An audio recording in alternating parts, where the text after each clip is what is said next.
Good morning, everybody. Thanks for tuning into this video in which I'm going to answer some questions that I received through Twitter. It's been, I think, over a week since I posted a video for YouTube, which feels like a long time, even though I've only been posting videos for a month or two now. But I had a pretty busy week last week. Got one of my best friends married over the weekend. Another of my friends who actually lives in town but is in his second year of residency and always works all the time, is taking some vacation this week, so I've been spending some time with him, and it's been a real busy week at work. So I haven't quite had the time, but I wanted to get back in the swing of filming some stuff, and I had too many ideas in my head for what the next video I would do was, so I thought I'd just ask Twitter what I should talk about and do a video where I do a little Q&A like that. So, I actually thought I was going to do it yesterday afternoon, but I got stuck at work and just didn't have time. So now I'm doing it this morning. It's actually it's 5:45 in the morning here where I am, but for whatever reason I was up early this morning. So here's what my morning hair looks like when I've got my summer haircut instead of the long winter dude. So it's not quite as impressive, but there it is. And I've got my coffee with me here. One of the questions was for another cocktail corner video, which I was gonna have a cocktail in hand if I did this yesterday. However, it's 5:45 in the morning, so there's gonna be no cocktails. But I do have my coffee from our Keurig K-Cup machine, which I highly recommend for a single serving coffee machine. But anyway, let's get into the questions. The first one that I received, should I say who said them? That's okay, right? Twitter's all public and everything. At WDZNI asked, maybe fun things you like to do? Well, I touched on that a bit, I think, in one of the first couple videos I made that was like things about me and future video suggestions. But quickly, things I like to do, my favorite hobby by far is golf. My first three favorite hobbies are golf. I just, there's so many things about that game that I really love. Getting outside and just enjoying the fresh air and just having some time away from the pace of the rest of life is one of the best things. But the best thing is the way golf works is different from a lot of other sports where someone throws a ball at you and you have to react, and also most where you're part of a team. In golf, the ball just sits there and it's up to you to decide when you're going to hit it, and you're the only one who's capable of doing it well or screwing it up, and it's just such an incredible challenge. For me, I like to call it holding on and letting go at the same time. To hit an excellent golf shot, you have to truly believe that you are going to hit the excellent golf shot. You have to be able to see it and commit to it. But you also have to be, you can't be afraid. You have to know that it could go wrong. You have to accept that it could go wrong. Because if you don't, it'll linger as a fear and it'll get in the way of your commitment. So you have to sort of be focused but not holding on too tight, if that makes any sense, which is just really hard. Golf has taught me to get better at it, but it's impossible to get through a round of golf without failing at that at least a few times, at least for most of us. But I love that part of golf. I love playing poker as another game that I enjoy for sort of similar reasons. You are put in these situations where you have to make a decision, you have to make a commitment, then you get instant feedback, immediately. Now in poker, it can be more ambiguous sometimes. You don't always get to see what your opponent had. In golf, you always know if your ball went in the water or if it went on the green. But there's a very reliable and quick feedback loop, which is something that I enjoy. That was one of the fun parts about being a trader when that used to be my career. But I also, I like watching TV and movies and reading and cooking and going out to dinner. I watch a lot of Netflix ever since I got the iPad. I just carry it around with me, watching whatever my latest Netflix show is.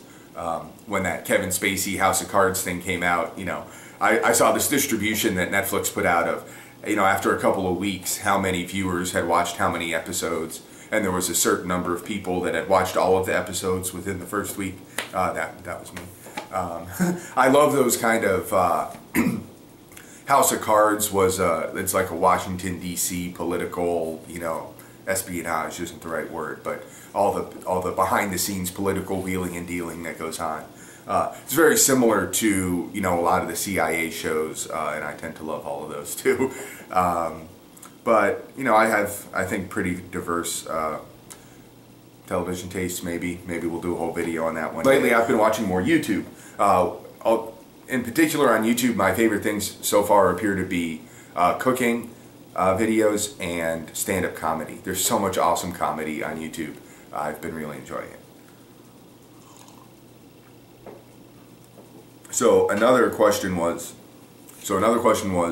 show us your, and this is from at Nellerboo73. Show us your favorite cookbooks, or tell us about your favorite TV chefs and other places that inspire you to cook. I don't really have a lot of cookbooks, or I don't really use a lot of cookbooks. A couple of cookbooks that I did definitely learn something from are these Jessica Seinfeld books that are really for children. It's like, for parents to make food that their children will eat that's also nutritious.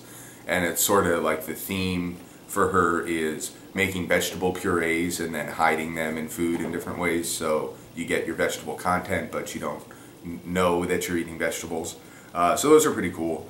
But mostly when I want to cook something, I just look for a recipe online, and usually what I do is I type in whatever my protein is, or whatever kind of dish I want to make, and I look at a few recipes and I try to find some commonalities and some variations, and I'll see, oh, all three of these recipes treat this ingredient this particular way. That's probably the right way to do it. But they all use a different spice or a different ratio, or a different herb, and so hey, I'll probably just make up my own version at that point. But in terms of inspirations, certainly watching the Food Network, it makes me hungry a lot. It gives me ideas for things to eat. I love to watch the Food Network. Chopped is probably the show I'm watching most often, followed by Iron Chef America, followed by Restaurant Impossible for a while, although I haven't been watching it so much. But I love all the, Top Chef is another one. I haven't seen every season of Top Chef, I don't think, but I've seen most of them. I love the format of that show. It's very cool. Top Chef Masters is always awesome. I think I've seen all of those. What I love about the cooking competition shows is they give you a chance to see the chef's thought process when they're not, they're from scratch. They're confronted with ingredients and they have to figure out, well, what am I going to do with them? And so you hear them think through, well, this is what I know about this ingredient, it works well this way, and these ingredients will offset each other in certain ways. You hear them talk through the process of building up the balance of flavor in a dish, which, to me, that's the one, I'd say that's the biggest thing I learned from watching cooking on TV, balance. Like I hear Robert Irvine on Restaurant Impossible say that all the time. You don't want your dish to be overly sweet. You don't want it to be overly salty or overly bitter. But a little sweetness, a little saltiness, a little bitterness in contrast with whatever the other flavors are, it usually enhances it. It's the way to make sure that it isn't just, an overpowering experience or a one-note dish, as they would say on Chopped. So those are some of my cooking inspirations. I guess the other inspiration would be like family recipes. I have a lot of kind of childhood favorites, and the Italian side of my family has some great recipes, so that's another cooking inspiration for me. So another question was from at Julia Islamal, and that question was, you've been making some awesome cook nooks and healthy eating, but what's your weakness or indulging food? I'm not, this will be a long list.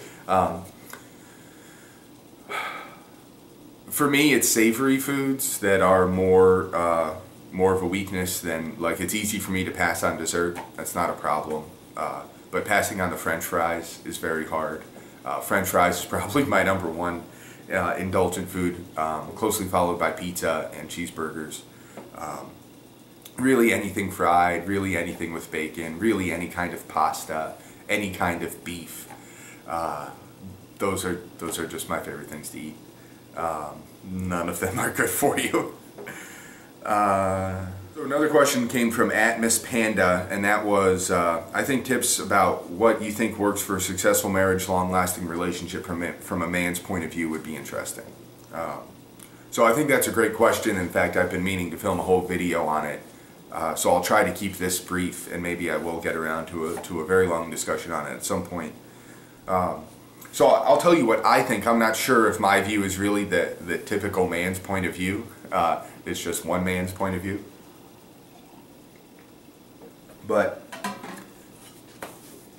and I'm going to try not to ramble about on this for a half hour. So I'll say what I told my friend Brian this weekend when we were at breakfast on the day he was getting married.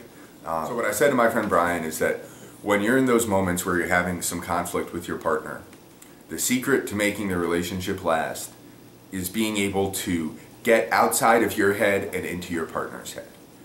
It's very hard when you're already, when you already had a tough day, right? You already had a long day at work. You got all this stuff on your mind, driving you crazy. For me, an example, a fairly trivial example in my relationship with Jennifer is she always wants to plan things way, way, way in advance, and I hate planning things in advance. And we're very, like I always say that I don't plan more than 3 hours in advance. It's sort of a joke, but it's sort of not. Really, if it was up to me, I wouldn't. I would rarely plan more than 3 hours in advance, and if I did, they would always be tentative plans subject to revision based on future incoming data. But Jennifer will plan 10 years in advance if you let her. Certainly 1 year in advance for things like vacations is not unreasonable. And it's just we have different natural preferences. We have different utility functions when it comes to planning. So it's something that's very easy for us to have a little bit of conflict over. And especially if I had a rough day and she had a rough day, and then it's like, it's harder for me to sort of be patient with it, right? But the key, no matter how hard it is, no matter how bad your day was, it's always possible for you to take a deep breath, take a step out of your subjectivity and think about, realize that your partner's not doing this because they want to annoy you. They're doing it because they have a need that's different from yours, and these needs are running into each other right now. So the key to making a relationship last is, in that moment, be the one that steps out, that tries to get into the mind of your partner and says, forget about what you need for a second and think, what does my partner need from me in this moment in order to feel better? Which it turns out is also what will allow you to get what you need from your partner in some future moment. By making that decision to get out of your own head, to see the world through their eyes for a second and think about, wow, what can I do for this person, even though they're not giving me anything that I need right now. That's what a relationship is. It's not like it's the man's job to do that or it's the woman's job to do it. It's both of your job to do it. And nobody will do it right all the time. And sometimes it's harder than others. But that, the standard wedding advice you hear is don't go to sleep angry. It's good. That's a good cliche. Because if you don't, you can have that moment where neither of you decides to see it through the other person's eyes. But if you can, by the time you go to sleep that night, someone has extended the olive branch, said, I get it, maybe I can compromise a little bit here. That's the key to making sure that you get back on track. So for me, that's just, that's the #1 relationship tip. Another question came from @NYVirgo1972. And that was theater talk. You haven't touched that yet, if I recall. I did reply to this on Twitter and said I really don't see myself as a theater expert at all, but we do go to a reasonable number of shows in Chicago, I guess. So, I can say everything that I've ever seen at the Shakespeare Theater at Navy Pier in Chicago has always been fantastic. It's a really cool venue. It's not quite theater in the round, but the audience sits, around 3/4 of the stage. And they almost always take the Shakespeare story and update it in modern ways. Like all the language is the same, but they'll change the costumes and the set so that it's set much more modernly.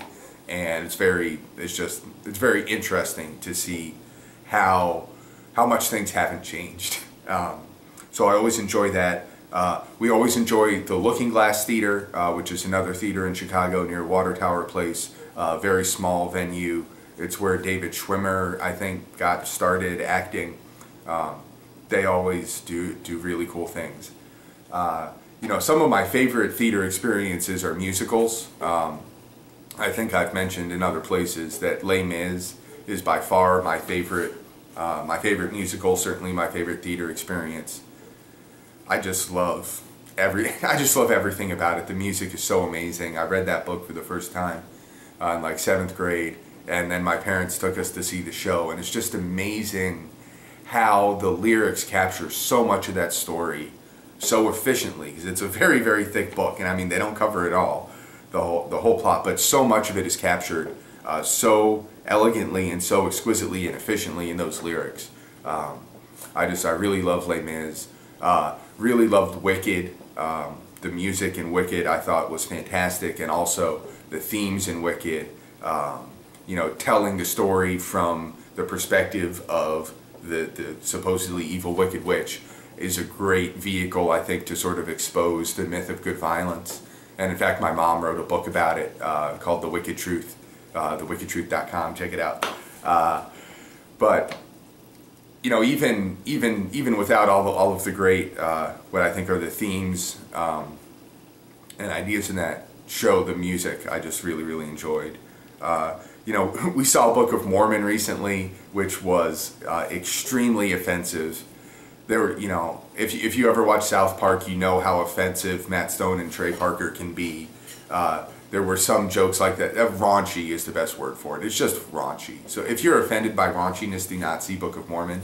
However, if you're not, the music, the music and the cast were amazing. The dancing and the singing talent in the cast was very impressive.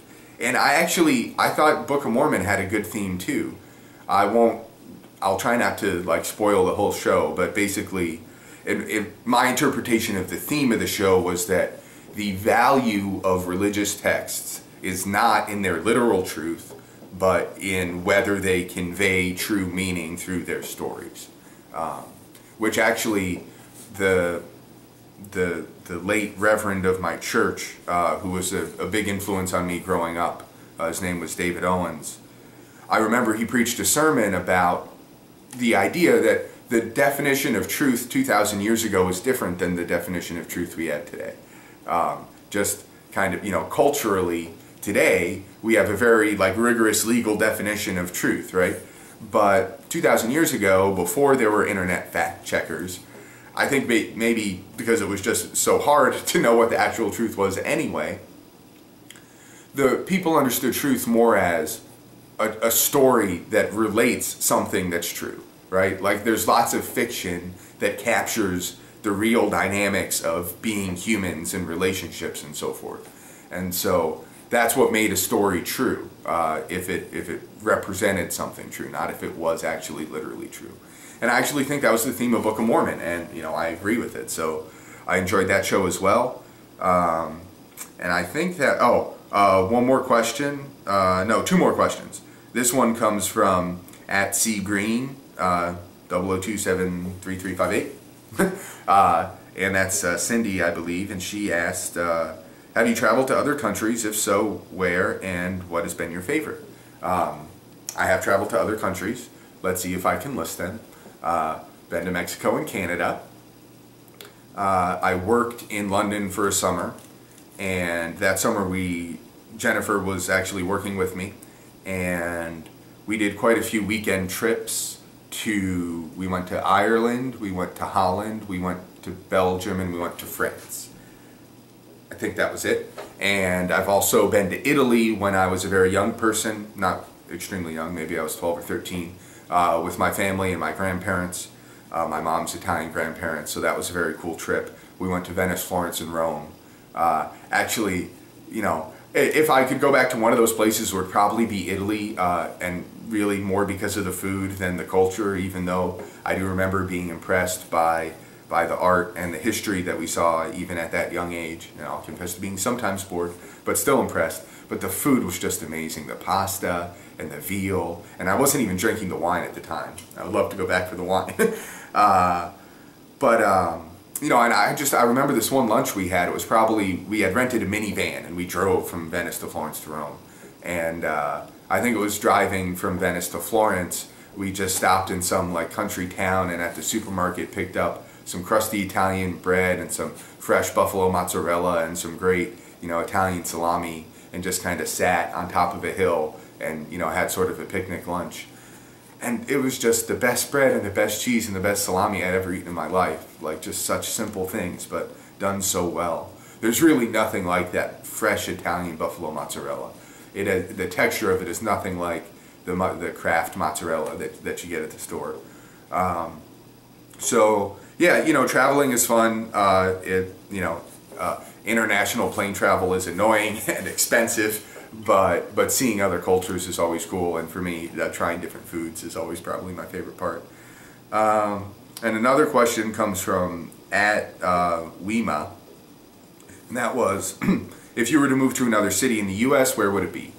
You know, I don't see Jen and I moving anytime soon. My job and our families are here. But if we were to move somewhere else, it would probably be to Utah. My parents have a place out there, and Jennifer and I we really love the area. We're country folk, we're not city folk. We love the mountain air and just like this space, and just to be able to see the landscape around you instead of just, you know, a line of houses that all look the same. But if it wasn't Utah, you know, I would want to live somewhere that has a year-long golf season. I've heard awesome things about Austin, Texas, and Southern California is obviously one of the places with the most consistently beautiful climate in the country. But I think that a lot of people know that, and it's super expensive to live in Southern California as well. So I think Austin is pretty cool. But like I said, I don't see us moving anytime soon. Oh, another question that came in from @TonyBeavers was, do you ever watch Chopped on the Food Network? I think I already answered that. Oh, and Iron Chef America. You know, I think I've seen every Chopped episode. You know, I don't want to say categorically that I have, but there's always, you know, 8 of them on my TiVo, and I've almost always seen all of them. I loved this season they did a Chopped tournament, where it was the judges against some Food Network celebrities, and that was really cool to watch. And should I spoil it? I won't spoil it, but my favorite chef won. I'll just put it that way. I don't know if he's my favorite, but the guy who I really wanted to see win won that tournament, so that was fun. I love Chopped. And okay, that I think is all of the questions. So thanks for watching. It's fun to have this kind of interaction with everybody. I hope to be able to keep it up and do some more videos in the future. So stay tuned. Bye, guys.